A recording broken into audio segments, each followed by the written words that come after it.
দ্রব্যমূল্যের ঊর্ধ্ব গতিতে নাভিশ্বাস ক্রেতাদের। প্রতিটি জিনিসপত্রেরই দাম বেশি। ক্রেতাদের অভিযোগ, বাজারে কোনো নিয়ন্ত্রণ নেই। আমরা সমস্যা বলেছিলাম, নিম্ন আয়ের মানুষ, আমরা টাকা আনতেছি 200, বাজার করতে লাগছে 800। এ টাকা আমরা কোথায় পাবো? এখন খুব সমস্যা বাপ।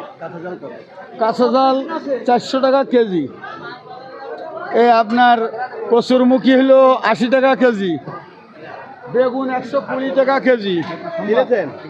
না কিনবো কি করে, খাবো কি করে? দেখি যাই, আমরা দেখি শুনি চলে যাই। ঠিক, নিম্ন আয়ের মানুষ খুব কষ্টে আছি আমরা। না, আমরা ওই যা পারি কিনবো, অল্প অল্প কিনে যাচ্ছে। কী করবো?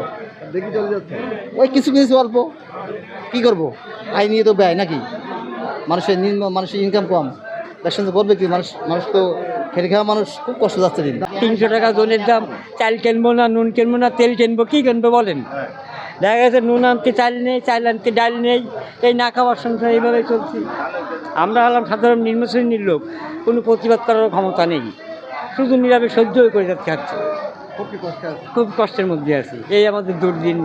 আপনার কষ্টের কথা বলবেন কেন?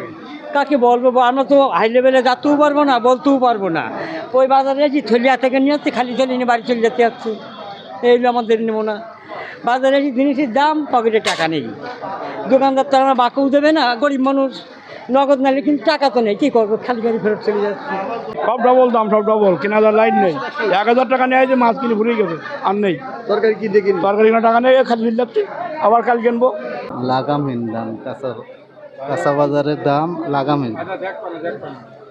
এটা কি ধরনের সমস্যা হচ্ছে?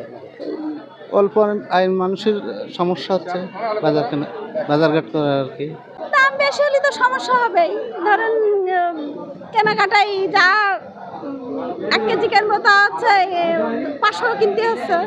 আর আমরা দেখাচ্ছে আমাদের চেয়ে, আমরা তো মনে করি যারা গরিব শ্রেণীর লোক, দিন আনে দিন খায়, তাদের তো আরও সমস্যা।